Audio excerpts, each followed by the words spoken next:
Hello, welcome.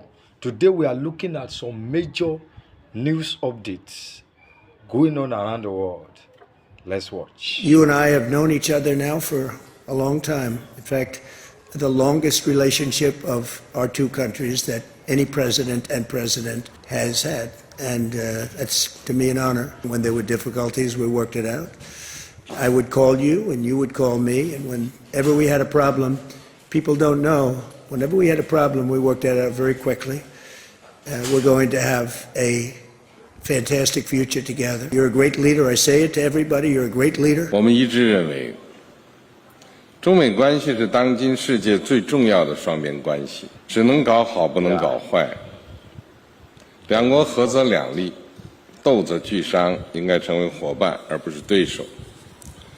我们同意构建中美建设性战略稳定关系，推动中美关系稳定、健康、可持续发展，为世界带来更多和平、繁荣、进步。 So there were plenty of pleasantries at the summit, but behind closed doors there were some points of contention between the two leaders. Donald Trump was very eager to keep the focus on trade and tech, but China made it clear its top priority is Taiwan. It was interesting to see that the very first thing Chinese state media reported out of that closed door meeting was that President Xi had told President Trump that if the Taiwan issue was managed well, then the US and China could have good relations. But he said if it's not managed well, then they could collide, or in his words, even come into conflict. The US is by far the single largest supplier of weapons to Taiwan, and we were expecting President Xi to use this meeting as an opportunity to pressure Donald Trump into either delaying or even diminishing future arms sales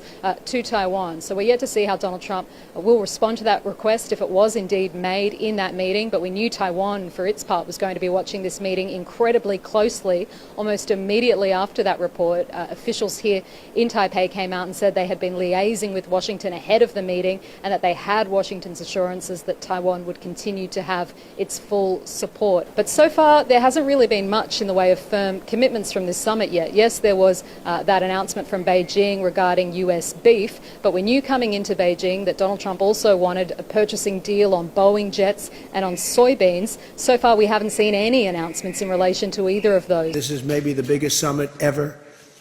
They can never remember anything like it.